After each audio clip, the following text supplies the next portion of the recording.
Welcome to Pep Talks, everybody, and I am not your host, Eddie Pepitone. Eddie is on the road, living out a 25-year-old man's touring dream, driving with another comic across the country in a car, doing one-nighters. I think he's in Houston tomorrow, and we'll get through all those dates. But you know me, I'm Stephen Lolli, and I am here. I am not alone in the studio. I am with our wonderful engineer, Emma. And also, I have a very special guest, a very unique guest. She's a comedian, an actor, a writer. She's sort of a podcast aficionado of sorts. We can't talk about all of her podcasts, but we will be talking about the essential ones. And that is hilarious Erin Darling. Hello. Welcome. Thanks for having me. I'm really excited. This is really great because we're going to get into a lot of interesting discussions. Oh, yes, we are. Today, for you people out there in YouTube land who expected to see Eddie, we brought you someone much more attractive. Oh.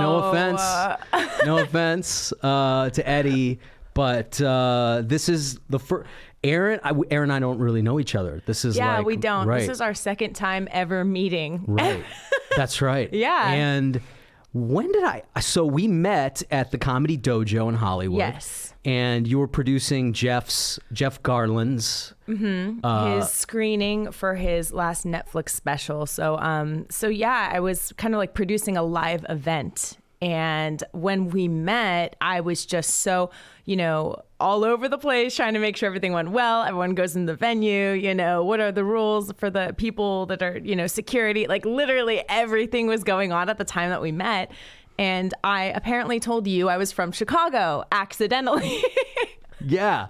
So I asked her, I said, are you from Chicago too? Because everybody at this place was from that Chicago. I was meeting was from Chicago. And she must not have, whatever was going on with her, she said, yeah. And I went, oh, and I gravitate toward people from Chicago because I'm initially from Chicago. So, and Trevor and everything. And we had him on. And I had Trevor and another comic from Chicago. And we were all in Chicago at the same time. Okay, that's amazing. So I was like, oh. We got to have another Chicago person on the podcast. Right. And she's from the Bay Area. I'm from literally not the opposite of Chicago. I'm from Silicon Valley. Shit. I would have glad I didn't know that because you would never have been here. I know. So I am here by complete accident. And I just firstly would love to apologize to you and to anyone who I apparently said I was from Chicago because I didn't hear or understand they were asking me a question. I was there. My body was there, but my mind was just like not. I was just like, Right. The great listener. You know what? I am a good listener when I can be present. And I feel like in that moment, I was not. I'm not an event planner. Do you know what I mean? Like I'm a really good producer, but I'm not an event planner. And it's so crazy because in the month of November, I had to produce that. And I had to also do my podcast launch party. Right. So these are like two back-to-back within 10 days of each other, essentially. Events with complicated things that you have to organize. Like I said, like security, photographers, like with the venue, with sponsors, like how do we make all of this work? How do we make sure that Jeff is happy? How do we make, making sure everyone has a good time sounds so easy, but it's incredibly stressful. Especially as somebody who doesn't do it. Now, how did you get into that position to begin with? Well, Jeff asked me if I would help produce this because he wanted to do a screening of his special. And I was like, yeah, no, of course, that sounds amazing. And so I kind of talked to Trevor from the dojo. I was like, do you want to partner on this? And, him being from Chicago, He loves Jeff. And he was like, yes, absolutely, let's do it. And then Jeff said, well, I want this event to be comics only. I really want it to be inclusive of the community. And I was like, that's awesome. I love that idea. Okay, so now how do we promote this? Because I can't just go wide on my Instagram, my social media. I can't promote this event the way I normally would, right? So Trevor and I had to come with this strategy together of okay, let's get comics in here. How do we make sure that they're comics? How do we kind of control this event so it's exactly what Jeff wanted? Right. And it ended up going really, really well. We pulled it off. And of course, in LA, your fear is always, okay, it's gonna be a disaster. Are these flaky bitches gonna show up? Everyone that said, so we had to confirm and reconfirm and be like, no, you guys come to the room. This is really important. It's special. This is gonna be a really great event. It was pretty cool. I mean, first of all, just so you know, he bought the bar. Yeah. Jeff I mean, not that that's because he's a rich guy, but he bought the bar, so drinks were on him. So all these comics who probably can't afford a drink, yeah, exactly, were able to get pretty happy during this event. And by the way, it wasn't packed. It was like maybe half, but it was all comics. Yeah. So it was like... Well, it was packed. We had a technical sellout. There were no tickets sold. It was a free event, but it was a sellout in terms of capacity. So people didn't show... So dumb fucking comics did not show up is what you're saying. No, I'm saying it was a sellout. We had between 50 and 60, and for that venue, that is exactly what that venue holds. Okay, but there were not a lot of empty seats, but there were, I was in front and there were some like a people few, but it just really depends on like with a venue like that, it's kind of like where are people deciding to sit? That's the only way when it ends up looking kind of empty. You're going into like organizer mode now. Well, no, kind of because like if you think about like the improv, like the Hollywood Improv, certain clubs like that, like table style seating, it's like sometimes you show up with a bigger group and sometimes you move a chair from this table and you bring it to this table and then that table looks real empty because there's just two people there, So it's kind of like, I don't know. It was cool. It was cool. A great event. And it was a nice thing that he did. And he was so generous doing the Q&A after. Like, we knew that there was going to be a Q&A, but I didn't think he was going to go for like an hour and a half. Like, he answered every single person's question there in a very thoughtful and thorough manner. It wasn't just like, okay, let me answer your question real quick, on to the next. Like, let's get out of here. He really cares. He cares so much. I was like, oh, I love Jeff. He's so great. It was a long Q&A. It really was. I was just I was really grateful to be a part of that whole event, like producing it and bringing people together, because I think a lot of people got a lot out of it. Yeah. I asked a few questions. Yeah. So I asked none. I was just like still like on high adrenaline, just like, oh my God, okay, make sure nothing goes wrong here. Yeah, when you came up to me, I remember thinking, whoa. Well, first I remember thinking, whoa, wow, who's this woman? And then I remember thinking, this is very intense energy. Oh yeah, you were definitely like carrying around some very intense energy that night. That's so funny. You're like the second person to say that. Mike Muratori. And he's one to know. Yeah, he's an intense guy. If anyone's going to vouch for your intensity. He's like, can you calm down right now? Like, you look like a serial killer. He's like, you're smiling, but your eyes are dead inside. And I was like, yeah, no, totally. Like, exactly. Because I was just like, hey, is everyone okay? Do you have anything? That's like a detective. And he's just like, what is going on? A detective following the case of a killer. Just so you know, that guy she's referring to, Mike Muratori, that's the guy who will go on and scare the shit out of the fucking audience. That guy will scare the audience so bad. Intense. Yeah, so that's a high praise of intensity if that guy's telling you. Yeah, I guess I have like, I don't understand how people do it, like like wedding planners. Can you imagine? Some people my mom would have made a great wedding planner. My mom that could have been her calling. Really? Yeah, she's amazing at that shit. In fact, it's funny, I was just on the phone with her before this. This was the first year my mom didn't have to make Thanksgiving for the family. Wow. Yeah, they went over to my cousin's house. So I got on the phone, I go, Mom, you got a break this year. That's great, right? She goes, well, since I didn't get to make Thanksgiving for the family, I'm going to make it for you and your sister when you come home around the New Year. I'm like, this is like glutton for punishment. My mother's like a masochist. Yeah. I go, Mom, you don't have to fucking do. So some people just, they have the thing. They have the DNA, man. Yeah, they just really want to do it. It's therapy for her. It's like she wants, that's her way. That's my mom's creativity. That's her being like expressing herself, So I don't think of that. I don't think of that kind of stuff at all, really. It's so not my wheelhouse. And it's so funny, like I have certain friends that they're like live a Pinterest life, What is like, that? What is Pinterest? Pinterest? I've heard of it, but it's kind of like a way, it's like if you were to make a digital collage, it's like way to save cool images of things, but it's become like very oriented with like, craft like things. So, really cute do-it-yourself wedding decorations or baby shower things, blah, blah, blah. Like really cute, thoughtful, like mason jars with ribbons around it and glitter. And like, this Straight is how you guys, make something cute. Right. It's opposite of me, opposite of a guy like me. And for me, like I have friends that think of all that kind of stuff. You don't. I don't at all. I'm like, if I have a birthday party, I just want my friends to show up at the bar I'm at. Like, that's it. And I'm stoked. But like, and then like for my podcast launch party, it was like my best friend Dina helped me plan the whole thing. And she was like, we need to turn it into a pink pizza parlor. We need pink checkered tablecloths, just like a pizza parlor. And we need those like plastic vases, like the ones they had at Round Table in the 90s. And I was like, just tell me what you need from the dollar store and I'll like put it in a list. And I'll go to the dollar store and I'll get whatever you want. Just tell me what you need. That's dollar store shit. Tell me what you need. I'm like, I can't think of all of this. Like, no, you go for it. I'll buy it. You go for it. So Erin has a podcast she just launched called Hot Pizza Ass. Hence the pizza parlor theme party. And the launch party, which I couldn't make it to. I was invited to, but I couldn't make it. Fuck. You know life's good. Wait, I'll tell you this. You know life's good when you have to start.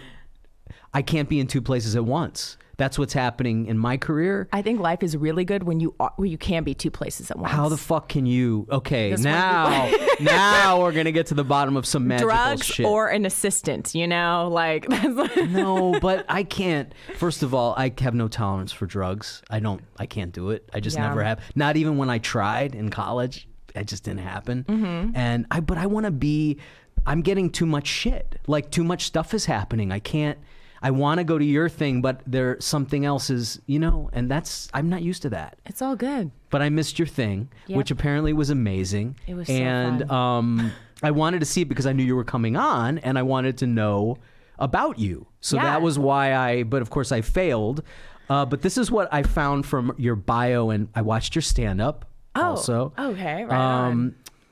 You described yourself. Okay, first of all, your podcast is Body Positivity and Self-Love. Yes. Correct. Yes. You describe yourself as, this is kind of cute, that fascinatingly snide girl who everyone wants to dish with at the party. I don't. That's how the media describes me. That was the media. Whoa. Yes, that was from Access.com. Reviewed my stand-up when I was touring a few years ago. Oh, okay. So I did not write that. But okay, but you use it. Because it's on your bio. I use it. That's how my stand-up has been described. It's I funny. thought that was a great sentence. Well, I watched your stand-up, and you first of all, I don't dish with anybody at parties. That's just not, I'm the guy in the corner, like, just trying to get the fucking shit over with, usually. I'm not good at parties. I'm not good in places where there's loud music. I've just never been my thing. I'm not good at bars. Sorry. I'm the opposite of the guy who's... Oh, no. Don't apologize to me. Yeah. Well, I would be. I'm apologizing in advance if I'm ever at a bar or a party with you, and you're going, why are you uncomfortable? So, okay. But I did watch your stand up, and your stand up was like that. Wow, thank you. But you in the green room, just talking to you, you're not like that. Like you don't strike me like a snide girl who's wanting, you know what I mean? Like there was none of that. Like it comes out in your act. So our acts are amplified parts of us. Yeah. And it comes out in your act from the 6-minute stand-up I saw, but not when I talk to you. So it's just kind of an interesting thing. Well, you know what? I think like maybe the snide stuff kind of comes out with perspective, right? Like I think like being a stand-up or being anyone that talks like you, like doing a podcast, being anyone that does anything in the media, it requires personality and perspective. Like you're combining these two aspects of you, right? And I think my personality is what you see right now, like just like fun, bubbly, upbeat, like silly. But the perspective I have when we really start talking about stuff, I have opinions. I'm Latina. Like, I just like, it comes out. Like, there are some judgments. Right. You're Mexican. Yes. So I have like certain things about me that like, maybe that's like where the snide part comes out. Okay. Yeah. So, and you've been a comic for how long? Just curious. Man, I just got one of those Facebook things that was like, you posted this picture 8 years ago. And it was me doing stand-up. For the first time. Well, I don't know if it was the first time, but it was for sure one of my first shows. So you've been about 8 years. 8 years, yeah.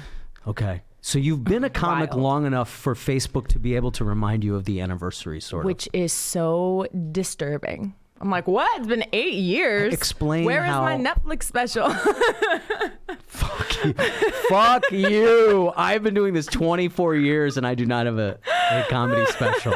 So I hope that... No, I don't know. You know how I feel. I remember like feel this 8 too years, sometimes, right? At 8 years, I was like... For the first 5 years, it was a hustle. I was conning. I was not good. I could fool some people into thinking I was good. I mean, looking back on it, I wasn't that good. And I was hoping I could, and I was a kid too. Right. But I was hoping I could use this comedy trick to get a life that was better than selling insurance. Like I didn't want to being Willie Loman going door to door selling or in a, you know what I mean? That's kind of what I was using comedy for. And at 8 years, I think I was around the time I was figuring out, I could be good. I could actually, like, I started enjoying it because I realized I could be good at it. Yep. So I don't know if that's how you're feeling about it. Yeah, I've definitely had a weird journey where, I took a full year off at one point. I had been down in the depths of insecurity thinking, oh my God, like what am I portraying about myself in my stand-up? Like, who am I writing for? Like, is this me? Is this me writing in someone else's voice? Like, all of those questions that you go through when you're just like, what the hell is this process before you get into it? Like, I've been there and I'm finally like coming out of the other end and finally realizing, okay, I think this actually sounds like me. I think I'm actually learning something here that's valuable. But for a lot of years, I didn't feel like that. And I don't know why I kept going. You had nothing else to do? Maybe I had nothing else to do with my time. Right. Do you ever go into this where you go, oh, that's so great. I'm not going to say that. Oh, fuck, that's great. I'm afraid to say that. Because I remember, I still have that from now and again, but at 24 years, you don't give a fuck. But at 8 years, I did care. I cared. Yeah, because at 8 years, I was learning to showcase still. Yep. I was learning to showcase, meaning to go on in front of people who are trying to impress people I don't respect. Yeah. In Hollywood, and putting a lot of weight and putting a lot of importance on that, right? Mm-hmm. And when it didn't work out, that was when the levee broke, and I was like, oh fuck, I don't care. I don't give a shit. So that's when the like, oh, I should say this became, I'm going to say this, as opposed to maybe I shouldn't say that. Yeah, I think that I don't know if I've had that experience, but what's so funny is like Jeff, who we were just talking about earlier, has, he sometimes gives me some advice when he watches my stand up. And one of the things that he had said to me was, you should really start like talking way more about like personal stuff that you like really, really care about. And I was like, yeah, you know what? That does make sense for where I'm at in life right now, because I do that on my podcast. Like, my podcast is so personal, and it's all about my insecurities, and it's all about my guests' insecurities and their journey of, like, my version of self-love isn't like the woo-woo self-love, we love ourselves, self-care Sunday. It's more of like, no, like, what is that like thorn in your side? Like, what is that thing that you felt like you weren't good enough for or to do, or that someone told you? Right, shame. And how have you dealt with that, / how are you dealing with that? And for me, it's been my body. I don't assume that that's everyone's journey, but like, now that I'm talking about that kind of stuff and bringing up like eating disorders I've had, and like really, like for me, that's like embarrassing. Like, I don't, like, I'm now feeling comfortable talking about it, but like I wouldn't have done that like a year ago. Like, I don't want people to know that. And so now I'm at this point where I'm like, with my comedy has to start matching my podcast. It's got to be like that stuff that's more vulnerable, more real, more personal. And right. So I think that's where I'm at with that whole process. So there's a hurdle. There's sort of a hurdle that I got to start like just trying to write a little bit more along those lines, It's a big risk, because if it doesn't work, I mean, at least for me it's not going to work, and people will not continue to let me do this. Like, what happened when I moved out here, I've been doing comedy 5 years. I was okay. Mm-hmm. Like, I had 7 minutes of funny material, and I could fake 20. Mm-hmm. And I was successful with that 7 minutes. I was on at the Laugh Factory Chocolate Sundays. I was advancing. Mm-hmm. And so it took like catastrophic failure, things to go like humiliatingly wrong, for me to snap and start kind of not giving a fuck. And that was racial stuff, because I was in black clubs and I was afraid to talk about race. Mm-hmm. I got to the point where I could talk about being broke. That was a big one. Yeah. And being Jewish. And I never talked about being Jewish. And then I started talking about being Jewish in front of black audiences. And then I started talking about being broke. And those were big deals back then. And then it was race. And race was like, fuck, I'm in front of black crowds. I've got to at some point address that, right? But I was like, well, why should I fucking talk about that? I'm doing good. Mm-hmm. Why should I take that risk? And what if someone hates me? What if I get fucking killed? Well, what kind of race stuff do you mean? Like, what happened was, I don't think it was a conscious thing. It wasn't like I didn't sit down with a pad and paper and go, okay, here's some racial jokes. I was like, I don't want to talk about anything. I was a pussy. I did not want to talk about anything that was scary to me. So you would talk about like sex, race relations? I was doing I was clever and cute, and I could do little voices, and I had funny sex jokes. And I could talk about being broke. And that was the scope of my act. That was the two gears of my act. And then what happened was BET's Comic View, they told me I was going to be booked. This is 2002, 2003. This is a long time ago. And it was a big fucking deal because I was going to be on TV. And they came to see me and everything. And the woman who came to see me, Katusha, I'll never forget, Katusha Karoom. If you're out there, what a great name. Yeah. Katusha. She was super fucking cool. She came down to Mixed Nuts, which was my club. It's no longer there. And I had a great set. And she goes, I'm booking you for Comic View this year. So I called everybody I knew, and I go, I'm going to be on TV. And then the time for Comic View came around to shoot, and I never got a call.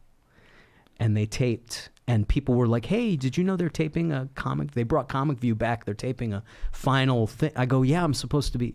It was the most humiliating. I had told probably like 70 people I grew up with. Oh my God. And I was really angry. I was like, I didn't do stand up for months. And then I was really pissed off. And then something snapped when I went back on stage. I was a different guy. And I was going on saying crazy shit. I was going on going, white people don't want... Oh my God. I still don't know how I made this shit funny. I really don't know how I made... White people don't want black people to look too intellectual. That's how I started doing very heavy Lenny Bruce kind of... But something about that, taking that out of me, it did something. Like a barrier was moved. And I can't explain it. I can't consciously explain it. But I got good fast. I started getting good really, really quick. And then I could talk about personal stuff. I could talk about tell stories. I was unafraid to do all the other shit that was less frightening than that, So that was I shouldn't be making this all about me, but that's the story. That's your journey. Yeah, that was crazy, crazy shit. Yeah. So for you, an eating disorder, that's way more embarrassing than anything that, by the way, that I had to... That's oh my God. I mean, I think that what we find embarrassing is just, it's like your thing, it's whatever that thing is that you don't want to admit to people or that you hid. I hid the fact that I was bulimic for a very long time. I would throw up in the sorority house that I lived in at the time in college, and I'm living communally with other people, and I would throw up in a plastic bag and tie it up and go to the garbage can outside and throw it away in the dumpster. Like, that's a lot of shame. That's a lot of issues all wrapped up in that plastic bag, and just like, that was what I would do. I didn't want anyone to know. I didn't tell anyone, obviously. I never imagined I'd be on a podcast talking about it shit on yours or on my own, completely centered around it. So wow. Yeah. So that's pretty gangster. That's pretty gangster to take that on. Yeah, because I wouldn't know. It's brave. I mean, you were afraid of food, basically. You were afraid of food. I was afraid of food, and then that's like a whole nother thing too. And you were afraid of not being wanted and not being loved if you looked a certain way. Like, I felt like I had judged myself pretty heavily, and like my peer group was kind of, like these like perfect, beautiful blonde sorority girls, and I didn't feel like I was that. Or maybe I just felt like I really needed to prove myself, and that my idea of self-worth was so tied into my body. Yeah. And I look back at all that and I'm like, oh God, I feel so bad for that girl. Like, I want to first of all, hug that 17-year-old girl and be like, Erin. You were in a fucking sorority. Let's start with the first problem. You were in a what's it called? The Stepford Wives. You were in a Stepford Wives culture in a fucking sorority. For sure. Right? And it doesn't I even feel weird saying about this because I feel like I'm generalizing a little bit, but like a lot of sororities, like it's competitive, and getting in certain sororities is a big deal, especially like the school that I went to. So when you're part of that, you're chosen like to kind of assimilate into what that group is. Right. You know, like these are like the perfect studious girls, or are they like the party girls that do cocaine and have a lot of daddy's money, or they're like the hot girls you want to date that go to the parties, you know? I was in that sorority, the hot girls that are fun and you want to take them to your parties and stuff like that. So let me break that down into my language. Okay. You were basically whatever individuality you had of yourself, you voluntarily allowed them to absorb. You voluntarily allowed them to sort of absorb your individuality, or a piece of who you were, unique piece of who you were, so that you could have a easier, better, sexier, faster, more popular life. And so you gave that up, which is exactly, by the way, the opposite of what happened to me. And just to go to kind of justify your choice, in that, I was the opposite. I fucking hated fraternities. I thought they were fucking yuppie cunts. I couldn't have put it in that foul language then, but I stayed home, smoked weed, and watched movies from the 70s, and I was all alone. I was fucking all alone. I had a couple of friends, a couple of other antisocial friends, but that's where you are if you don't do what you did. You're where I was, you know? And so neither are exactly, so the opposite of what you did is not exactly the perfect choice either. There's a reason you do that. Yeah, and I do think that kind of like some of the things that you're saying were true in my experience. It's like you're kind of like sacrificing maybe a lot of your own identity that you had prior to that, because the identity of the group that you're in works at the time. Like it's considered positive amongst your peer group, like to be associated with these people. And this is some choices that we make every day, you know, like people are making these choices to try to, comedians do it, you know, to hang out with a certain group of comedians. Right. So we all do this in like elements of our lives at different times in our lives. And it is really hard to like have that strong idea of your voice, like that whole identity thing. At that age. Yeah. So hard. So what you're doing now is like you're rebelling against all of that you bought into, and you're putting it on display. You're turning it inside out and putting it on display for creative, to actually like help other people and yourself. Right. So you're saying it, but there's probably people out there who are listening to your podcast or seeing your comedy who are like, you have no idea, are being uplifted, and they may not need to go. I'm not going to say they don't put their foot into uniformity or conformity, but they might not have to go in, they might not have to push the chips all in on the table like you did, because they're watching somebody else who's like, you know what I'm saying? Yeah. I mean, it's always a choice. And I don't want to shame anyone for making that choice, because I know how hard it is. And I don't think it's necessarily a bad choice to choose to fully identify with some group, you know, but I do think that it is important to like have that self-worth and that self-love and that acceptance with who you are, where you come from, and know that that is what makes you valuable and unique as not part of a group. Right. You know, it's just who you are. And so I think like that's my version of self-love. That's my version of body positivity and feeling good about yourself. And I don't think it's as crazy or woo-woo or like spiritual as those terms have become these days. I'm kind of more of a realist. It's good that you're explaining it, because when I saw body positivity and self-love, I was like, oh boy, what the fuck am I getting myself into here? Is this going to be? I'm not going to come in your podcast and be like, I love well, it was very. I immediately got images of Oprah Winfrey and you know, like, and I'm glad that you're, you know, that it's not like that. Well, like I'm still a comedian, you know, like I'm still just like a normal person. It is by the way, the frat thing and the clique thing, there's no more vicious real world example of that than in comedy. I mean, they have it in theater and they have it in literature and they have it in all these other art forms, but in comedy, they call it a fucking club. You're in the club or you're not in the fucking club. There's no pretense about it. It's not like an organization of enthusiasts. It's a fucking club. They say it, right? It's the Laugh Factory's a comedy club. So I wrote for Cat Williams, and I want to point this out about the story about that guy. And I also want to talk about another thing relating to you. Okay. And this whole thing that you and we have different paths, but Cat Williams was so far the opposite of, he was so to the extreme of wanting to join and be part of things, he anyway, how do I explain this right? He wasn't part of any of the cliques in black comedy, which is not a clique. Black comedy is the periphery, the real comedy underground that nobody knows about, is like in Carson and Watts and these places. And even in those scenes, Cat Williams just didn't give a fuck. And they hated him because he would go on, when they would put him on, he would run the light, which is a really bad. I'm not gonna like defend him. He would go do an hour on a 15-minute set. I mean, yikes. So they ended up giving him, the guy who discovered him ended up giving him a show where he could just do that. He could go on and do whatever he wanted, which was his launching pad. Mm-hmm. But I always admired his, I think the thing that fascinates me is how famous he got. Right.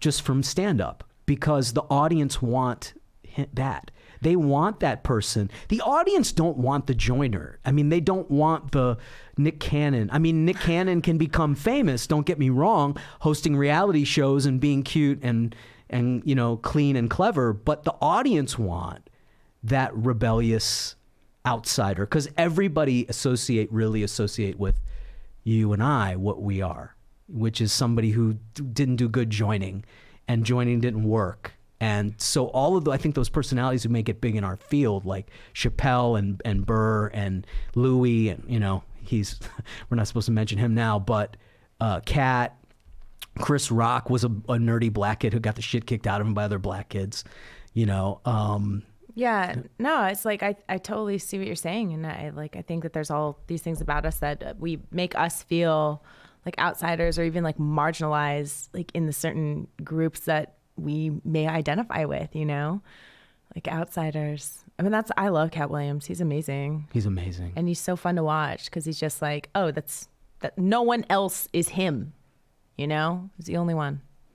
What, who are your favorite comedians? Like who did you see that made you want to do this? Well, gosh, at the time when I started comedy, I was watching all of like the female comics that kind of like came up in that area, which would be like Amy Schumer, Whitney Cummings, Rachel Feinstein. I was just like watching their half hours or their Comedy Central Presents, and I felt like I was writing a lot like them, and I wasn't really like, there's things about me that make me like very different than all of those women that I wasn't even touching on. I was like, I'm going to write what they're writing. I'm going to like, be that type of comic. And it was just so interesting. Those are the people I watched the most, but my favorite comic is George Carlin. Wow. Yeah. Wow, that's pretty good. Yeah, but I never thought I would be a comic. So I didn't grow up watching like Carlin thinking I'm going to be that one day. Right. Because it wasn't you. It's this old white guy.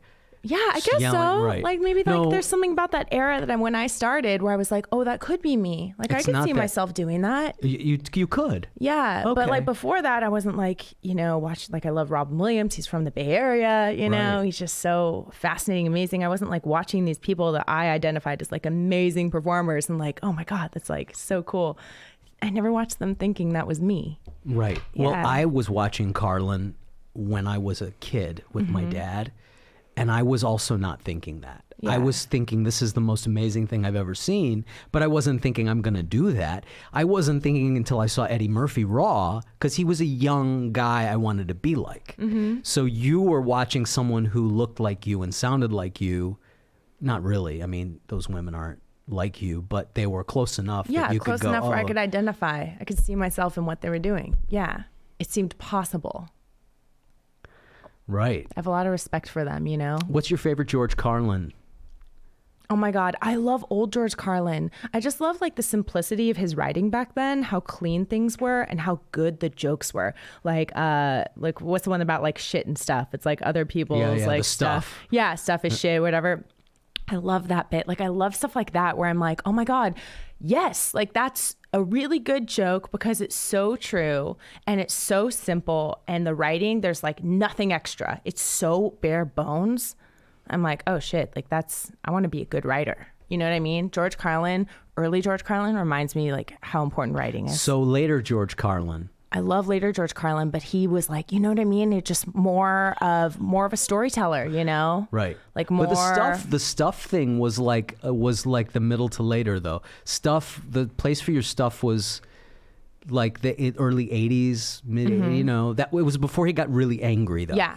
Which is what I like is the angry stuff, because I am angry. So I like, again, to your point, you know, we see what we're like and then we want to be like that. I was like, nobody would listen to me as a young guy being angry. Nobody wanted to hear me in my 20s be angry. It wasn't until I got gray hair that people were like, then they would laugh because they're like, oh, this guy should be angry. He's a little, he looks like, you know, life punched him in the face a few times. Yeah, isn't it weird how it's kind of like you think that you have perspective in the moment, but then you realize, oh my God, I had no perspective. Like nothing really bad had happened to me at that point. Like I didn't really identify with loss or with, you know, like the struggle of making it on your own and feeling like shit or feeling like a failure. And at age, you know, 22 or something, when I started comedy, I'm like... Was that when you started at 22? Something like that.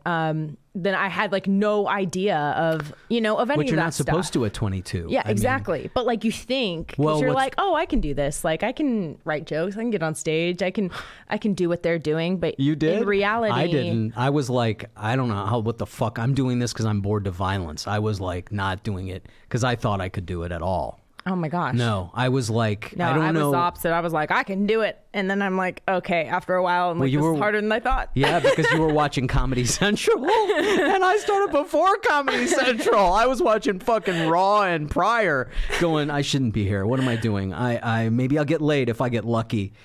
And I did. But no, the thing that you will come up against, which is to my point, is your appearance. So if you are trying to do something, this is what I was unaware of. My appearance. I was even at 27, I looked like a kid. Mm-hmm. So people were looking at me going, why? I remember it was a Chris Spencer. Somebody came up to me and goes, why are you so angry?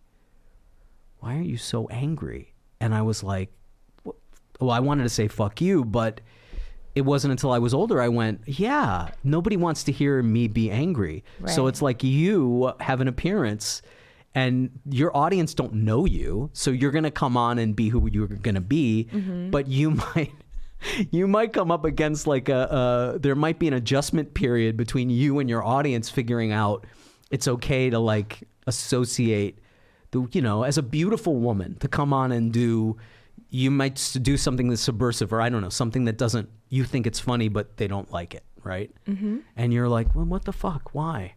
Well, sometimes I even encounter that talking about being Mexican because I don't look like I am. Right. Okay. There you go. And so that was kind of a challenge at first when I first started doing material about my race, and then sometimes, I used to tour and I had this manager who would tell me, dress like a guy, wear flannels, cover your body. I'm curvy. I'm always going to be curvy. I have boobs. I have a butt. Even if I'm wearing jeans, like you still see it, and then he would tell me to kind of like to do this anti-slut shaming material that was like, he was trying to do some like he was trying to get me to like create some sort of like morality like pillar or something that I could stand on so that the girls in the audience would like me, because I'm not gonna sleep with your boyfriend or whatever because I don't like sluts and that kind of stuff. Like even the suggestion of me doing that kind of material makes me wildly uncomfortable because that's not me. I love sluts. I identify as a feminist. Like I believe that you should have the choice to do what you want with your body and it should be fine. That's a very American feminism thing, by the way. The whole appropriation, the whole image of strong woman, like not being sexual. That's very American, like Europeans and people in South America and I think that's a little bit reductive because that's not how I see feminism as a movement. But in terms of what I'm talking about right now, that's like the opposite of where I stand, But no, I see feminism as way bigger than that. Like I see it as the gap in like the pay, the way that we get paid. Well, that's the real feminist thing. That's the real feminist thing. And like, why are we, we have to wear makeup and then guys are like mad at us when we're expecting them to pay on the first date. It's like, dude, do you know how much time spending an extra hour of your day to get ready because you're a woman and you, whether or not you're like really convinced that you have to, it's like the societal conditioning that tells you, like to look a certain way, to spend an hour of your day when you could be productive during that hour. Like all this stuff. Like that is way more of an issue when it comes to feminism for me than like the whole sexual agency thing. That's just a small part of it. Yeah. But I'm not going to talk about like being on my moral high horse. It's also on ironic stage when it comes to a guy sexuality. was trying to direct you to. This is a good segue, by the way, for dating. Yeah, it so is. we can talk about what we were talking about before we came on. Yeah, are you cool with that? Yeah, let's go for it. Okay, so and this is something that I'm ashamed of, kind of, because I think something's wrong with me, but I kind of know it's not. But I can't help but beat myself up, and that's a Jewish thing, by the way. The beat yourself up over shit that goes wrong is very Jewy.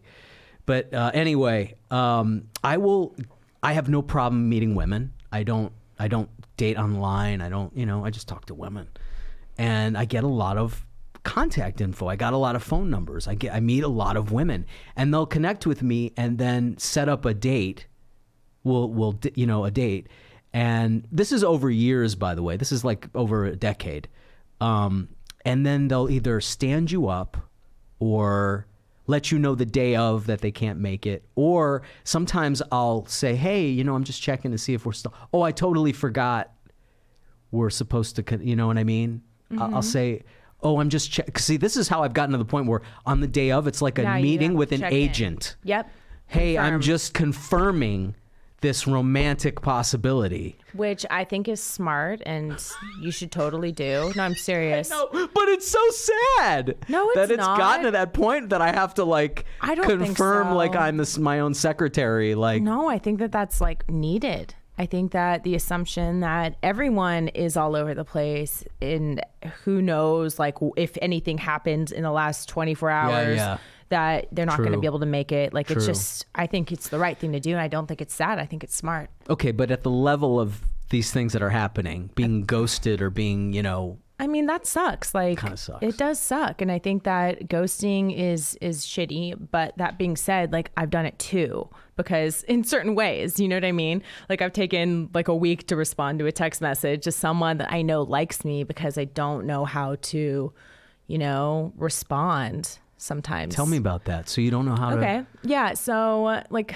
for example, so there's someone that I have hung out with off and on for a long period of time. A friend. Well, more than a friend, because he's romantically interested in me. So at like the end of last year, we were dating for a couple of months. And then I think around December, I had to be like, hey, I don't really want to date, like maybe like we can be friends if that's cool with you, but like I just don't. But you didn't want to date him. Yes, I was honest. I was like, look, I just don't think that like this is going anywhere. And maybe we had dated, and not like a lot. I would say like maybe hanging out once every 2 weeks or something like that for a couple of weeks. But he knew it was a romantic. It was pursuing in a romantic. Yeah, like we had made out, like we had like things were happening romantically. So I stopped it. And then we were able to actually stay friends. But then, of course, like he's still interested in me. He has feelings for you. He's crazy about you. Like over the last couple of months, we maybe hang out once a month or something like that. But like I know he's still interested in me, and I feel uncomfortable in certain scenarios with him because I just don't. You know what I mean? Like I don't want him to feel rejected, but at the same time, like I did kind of tell him, this isn't really what I want in that capacity. So I don't like, for me, I'm like, well, do I draw stronger boundaries? Do I just stop hanging out? But for me, because I've already said it, it's like, now I'm just taking like a week to respond to a text, or I'm not inviting him to like my podcast launch party. Okay. So here's where I can give you advice. Okay. Please do. So you got to just stop talking to him. Yeah. You got to stop talking to him, because what's going to happen is it is going to be painful for him. Mm-hmm. But eventually he's going to move on. Mm-hmm. And you just have to let that happen. And if there's one of two ways you can go. You can either tell him straight out. Again? Like for real, like, but firm. You got to be firm. Right. You can't be sweet. You've got to be like, and you don't have to be an asshole, but you have to be the velvet covered iron hand. Have you ever heard that term? Yeah. You got to be the velvet covered iron hand, or you just don't talk to him for months. and you just let it go, and he will eventually find other interests, other women, and but that's how you got to do it. Because that guy is in love with you. He's in love with you, so, you know what I mean? And that's the only way you can deal with that. You can't be like the parents who at the Monopoly game keep giving money to the kids to keep them in the game. Right. You know what I mean? Because the game is never going to fucking end. Yeah. That was my family's Monopoly game around the holidays. Yeah. The Monopoly board would be out for fucking 2 weeks because they keep anyone who got out of anyone who was going bankrupt would get a loan from another family member. You can't do that with this guy because he's going to be the wound will not heal. So just let him go. Okay. All right. So either stop talking to him or tell him firm. Yeah, be firm. Okay. And then when he's moved on, he's found another woman or he's found another, you can tell. Then we can be friends. You can reconnect. Okay. All right. That's good advice. All right. Thank you. My pleasure. Yeah. So now what am I going to give you advice on? I don't know I don't know. Maybe I'll think of something some other time. But for now, you were going to tell the story. About which story? We're talking about outside. You're going to tell the story. You wanted some advice. Oh, yeah. Okay. Well, actually, I was just going to share with you what I do now. Okay. For when I get this situation. So, first of all, I'm 40. So if I'm dating a girl and she's in her 20s, let's say early 20s, she's a child. Don't. She's a child. Or she's my age and she's had a child. Okay. So it's very tricky at my age to really be dating for other than just sex, right? It's just a tricky thing. Right. If it's a serious thing. I'm going to end up with a woman and then we're going to have a family one day, blah, blah, blah, blah, blah. So starting there. So this is what I do now. I'm so used to getting ghosted that in one way or the other, to whatever degree, that what I do is I say, if the girl ghosts me, she always has a chance, right? I never go into it thinking I'm going to get ghosted, even though I do quite often. What I do now is if she ghosts me, I don't respond. I don't text her back. I used to be like, hey, are you, is everything okay? I don't do that at all. I just let it go. And what happens often is they reach back out and they go, hey, I'm so sorry but I'd like to see you again. So what I do is I go, okay, I'll name a place and a time. And if you can be there, let me know. And it's a fucking coffee shop downstairs from where I live. Right. And I'm just going to throw this on and walk. So there's no risk involved at all. Okay, that's good. It is good. So that's what I do. And I've never, there's no risk. There's little disappointment, right? There's less on the line for me to get upset. Oh, yeah. And it's little time out of your day. And if they, it's kind of well, you disappeared. So here's kind of on my terms how, we can spend time together. And if we enjoy it, we can continue it. And if you don't show up, bye. Right. Exactly. Yeah. Now, how many times would you, as a woman, how many times for me as a man would you go through this before you just never talk to the person again? Oh, I mean, I'm pretty immediate with that stuff. Okay. For example, so I'm on a dating app. One and done? Oh, yeah. If they cancel the first time, I block them. So this guy, I was on this dating app and he was like, oh my gosh, he knows I love pizza. Obviously my podcast is about pizza. Yeah. So he's like, oh, we got to go to this one pizza place, blah, blah, blah. And I was like, okay. And I'd kind of he'd been asking me out quite a few times.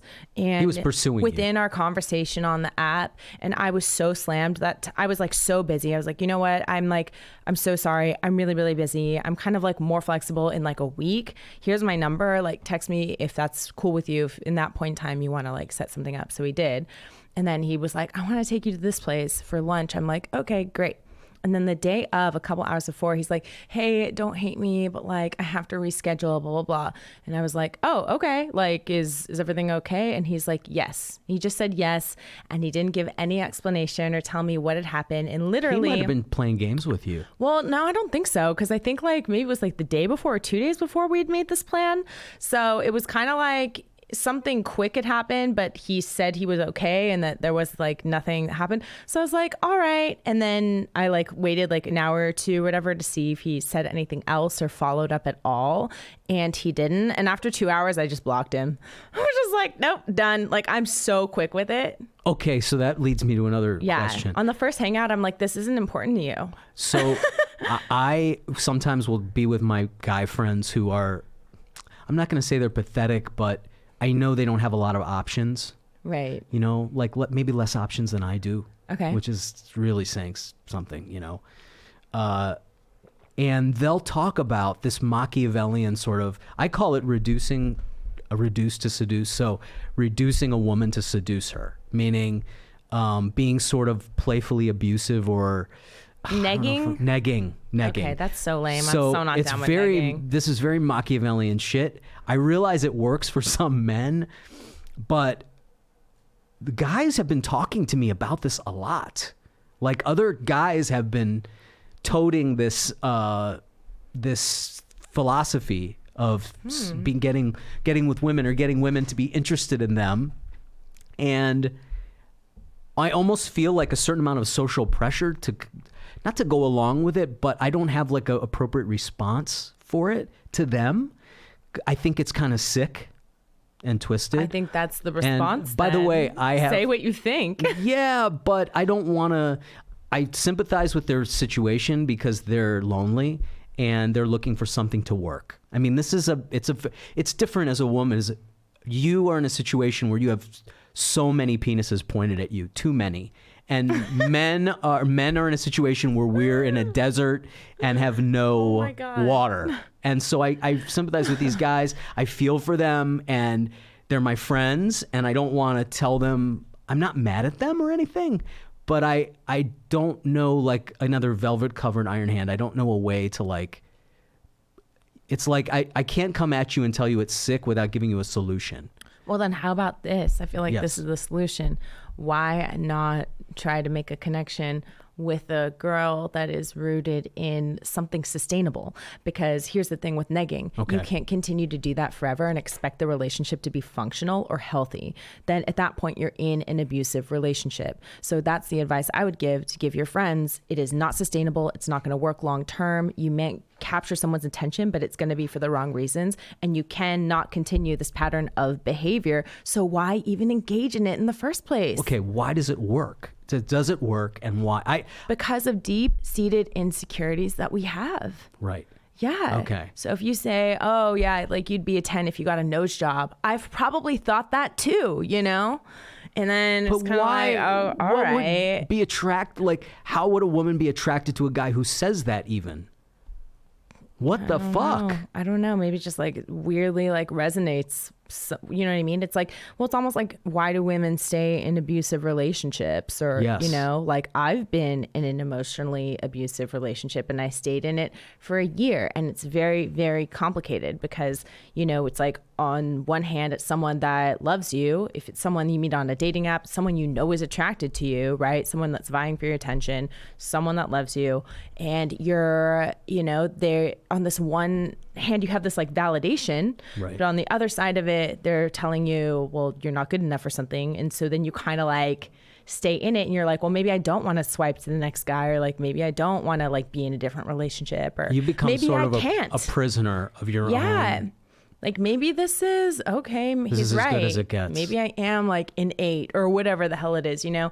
And it's kind of like, it's just this weird feeling that you get and you start believing it, and it's dangerous, honestly.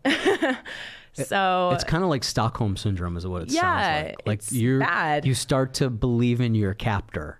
You know, you start to like think this person who's abusive cares for you, you know? Right. Or maybe they're right. Oh, that's Or maybe I can't do better. So it's just, it's really messed up. It's a bad, and so the negging thing is like it just continues a sort of unholy cycle of this thing. It's just it's not a good look long term. So why would it be a good look in the immediate moment? Well, because you're talking about desperate men. That's a desperate guy. I mean, I don't have the problem because I don't have a problem meeting women. These are guys who do not meet women well. You know, they don't have a good first impression, or I don't know. I don't know, but there's gurus who like give guys advice about this kind of shit. I think that's like the old school gurus. Like that's the gurus from 10 years ago. And like the new gurus are like way different now. Like all the new like social media dating coaches are now coming from like a way different perspective about like self-respect and, you know, creating something that's like healthy. And I follow a lot of those accounts on Instagram, actually, because I'm like, oh, this is good that this is like the era of the toxic masculinity, especially when it comes to dating or dating advice, dating culture is now starting to shift. And I feel like app culture is also sometimes very toxic. And that was kind of like in line with all of that toxic masculinity and negging and like getting girls' attention like this. When you peacocking, say whatever that culture, bullshit is. You mean the apps? Apps, yeah. Because it's like teaching people to like make a snap judgment and then you're like swiping, like everything's disposable and everything's also instant. So I think that like now when we look at relationships and the way the culture and the conversations are changing, which is so weird because it is also like kind of thanks to social media and these new emerging personalities coming and talking about these things, it's almost like we're seeing this shift happen where now we're looking at things like, okay, well, how do we actually build something that's like satisfying and fulfilling for both parties? Like, are these like assholes that are walking around telling girls that like they need to lose 10 pounds actually going to end up in a happy, sustainable relationship? No. Is that fulfilling to the dude too? No, it's not. The dude is just the saddest, most pathetic one because he's trying to get to first base. He can't get, like, I know these guys and these are guys with like professions and money and they're successful and it's as a guy, that is currency. Success, money. Like that is currency. Like you don't have to be a dick to women. Like you have things that women already look for. Right. Yeah. Bizarre. Oh, now I'm getting fired up. Yeah, I like it. Getting fired I like up it. now. We're getting to the bottom of shit. Yeah, we're getting to the bottom of shit. Because you know, I don't get to walk around in your world and you don't get to walk around in my world. So here we thank come. I know. Just kidding. No, kidding. You're absolutely right. No. I walk around like disturbed and upset because I have guys saying shit to me like this. I know. And I didn't need to hear that because I have my own shit. I would just yell at them. No. I'd be like, dudes. But you know what? I do have sympathy, though. I have sympathy for men that have, you know, made these decisions or feel like that's what they need to rely on to get someone's attention because, like, God, I wish we all felt like a little more validated in ourselves that we're enough. We don't have to rely on these stupid ass tactics to get someone's attention, you know? Like your dude friends, probably like at the heart of it, like underneath all those layers, I bet they're awesome. Well, I bet they're good people. They are. They definitely are. But they're just messed like up. They're messed up. They're carrying around a lot of shit. And tell them to listen. By the to my way, podcast. These are guys. I will. Yeah. I will actually. I will, and then I will get back to you and tell you what the response is. I'm gonna gonna do this as a little project. I've had some awesome people like say some really soul-bearing shit on my show. Wow, I want to come on your show. Yeah, come on my show. Okay. Yeah. Hot pizza ass, people. Hot pizza ass. Hot pizza ass. Know? It's brand new. It's brand new. It launched maybe like, you know, in October. I'm probably like 7 or 8 episodes in. Okay. Yeah. It launched. Was that the launch party? You'd already done some. I'd already done quite a few episodes. I can't believe I missed that party. I knew too. And I mean, you know, her and all her friends were going to be there drinking and eating pizza. I know, which is like, that's how I live my life. Fuck. I mean, I have a like, lot of great, awesome friends. A lot of cool dudes came too that were like amazing. Like, you know, Ian Edwards was there. I know. I saw him that day. Yeah. I saw him that day. Yeah. Rel Battle came. Jackson McQueen. All my like awesome dude guy friends were there. And all my like cool ass girlfriends were there. I fucking missed that. Are you going to do another one? Another I want to. party? I want to have. It was such a success. You're thinking. You're really. The wheels are turning. Well, no, they were turning instantly because I partnered with Pizza Rev. And they're amazing. Like their marketing team and their executives that I was speaking to were just so supportive and so great and so on board with what I did. And we got like media placement and all these like great photos of people eating the pizza. And they were like, we want to do this again. So you know, I was like, I hate to say this to you it. because I know you're not a party event planner, but it sounds like I'm good at it. You're good at it. Does that drive you crazy? You're good at something you don't really care about? Kind of. I remember one time I had... One time I had this boyfriend who was, he became my ex-boyfriend. But at one time he was an actor and he's a comic too. And we were talking and he was like, I was like, yeah, you're so talented. You're so great at all this. I was like, what do you think I'm talented at? And he was like, Erin, you're a really good producer. And I started crying. I'm like bawling. I was like, I couldn't even look at him. It's an insult. I couldn't look at him. Was that the end? That was the beginning of the end. It was the beginning of the end. I was like crying like this with my hands on my face, for at least 10 minutes. How many years ago was that? This might have been 7 years or something. So you had just started comedy. Yeah, I just started comedy, but I wanted to be I'm a star. You saw yourself as I wanted to be an actor. Right. And he was like, you're a really good producer. But that's what he meant. I'm good at you know what's fucked that up? kind of stuff. I'm like, God damn it. They gave me my own show to headline at Mixed Nuts Comedy Club, and this woman, she was an executive, older woman, and she came with another woman, and after the show they said, you'd make a really good producer.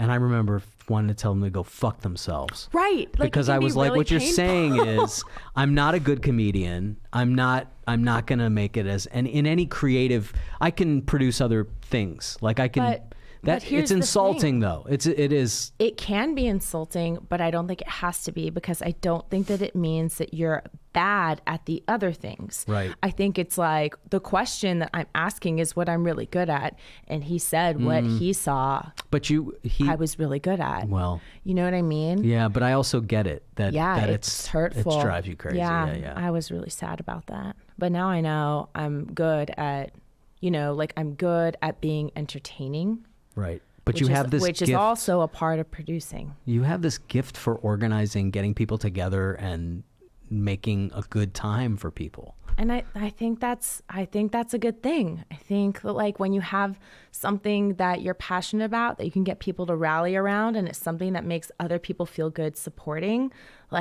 it's not an event, it's a movement. And I feel so dumb saying that, and I don't want to aggrandize myself or what I'm talking about or my podcast or anything, but I do think when it comes down to self-validation and knowing your worth and the things that I'm talking about on the show and the things that my guests feel comfortable sharing, it's how can you not get behind this? How can you not celebrate that? That's life. Yeah. The so pain you've sort of and the vulnerability. You've accepted. And we're talking about it. Yeah. This is turning out to be a very serious podcast, people. But in a good, lighthearted way. Definitely. There's this lady who's a friend of mine. She's intuitive. I don't know if you would call her psychic, but she's intuitive. Right. And she always says this to me. She goes, you don't realize, but you're very good with business. She tells me I'm good. That's awesome. Business equals money. But she's a fucking Trump supporter, and first of all, let me point out a couple caveats here. She's a Trump supporter, and she's one of these people who are enamored by business people and really believe into this, buy into this fucking people who failed upwards are good at business. That I don't like business, so I don't even think about it. And I told her, I go, the reason that I know some things about business is because I was trying not to get fucked. I got fucked in a couple of things, and I didn't want to get fucked again. Yeah. And so I found out how not to get fucked. See, to me, that's kind of I probably should say something on stage about that. But she's like, no, maybe it's a Jewish thing. You're really good. And it drives me crazy because it's the thing with you, with your ex, where you're going, why do you I want to attack her. Not physically, but I want to attack her and go, you just admire business people. And, right. Your idea of business and the people that you associate with it are shitty people right. and you shitty admire, ideas. Yeah. You admire people who fail upwards, which drives me crazy. But here's the thing about what you just said about how you got fucked a couple of times. So you became good at business in that capacity for that reason. I learned to look at contracts, Erin. But here's the thing. So what she's saying is you're good at business defensively, which is great because you don't have to be proactive. You don't have to be building a brand. You don't have to be an entrepreneur. You don't have to be a CEO. You don't have to have a 9-to-5. You don't have to do corporate America. That's offensive business. That's business for something else or to build something. But defensive business, dude. We should know this stuff. We should know this. We have to. Yes, you got to know about your contracts. You got to know about how to not get fucked and how to partner with people that are worthy of, partnering with or whatever it is, how to pick a good agent, how to fire an agent. That's defensive Okay, so business. how do you... Emma, how are we on time, by the way? 1 hour, 4 minutes. Oh, wow, okay. We got to wrap this up. Dang. We'll continue this conversation about how to fire an agent. The next episode, we will talk about how to fire an agent, people. You don't worry. Do you have anything to plug? My podcast. It's called Hot Pizza Ass, you guys. And it's on Spotify and iTunes. And I'm on it and I'm eating pizza and it's good. And you guys should listen to it. Okay. And your social media, tell everybody about IG Darling with 4 H's, DAHHHHLING, Twitter, Erin A. Darling. That's about it. And I have some dates. Eddie Pepitone, the guy who usually tune in to listen to, who you've probably tuned out because he's not here, is going to be in Houston tomorrow, New Orleans the next day, Baton Rouge, Lafayette, Fort Smith, Arkansas, and then Hot Springs, Arkansas. Go check out eddiepepitone.com to follow him. My dates are I'm on the 14th. I'm doing a show. On the 8th, I'm in San Pedro. On the 14th, I'm doing a show downtown. I bet you Erin and I will be doing some comedy together at the Comedy Dojo, where we both sort of regularly appear. Has become a regular spot in Hollywood, which is really cool. If you're in Hollywood or you're in LA, you should really go there. And that's I'll be there people. on the 11th, actually. Oh, you will? Yeah, See, that's why you're supposed to plug this stuff. I forgot about my show dates. The podcast is all I want to so talk much about. for being good with business and event planning. Anyway, our engineers are Emma Erdbrink today and Erin Brungardt, and our producer's Matt Rasamoto. Leave us a message at whatever the fucking number is. PepTalksPodcast.com. Hit the donate button. I'm doing all this like right off the top of my head. Come back next week. I'll be here. I'll have a guest. Eddie's not going to be here, but come listen, support, and we'll see you next week. I'm Stephen Lolli on behalf of Eddie Pepitone and Erin Darling. Bye. Peace.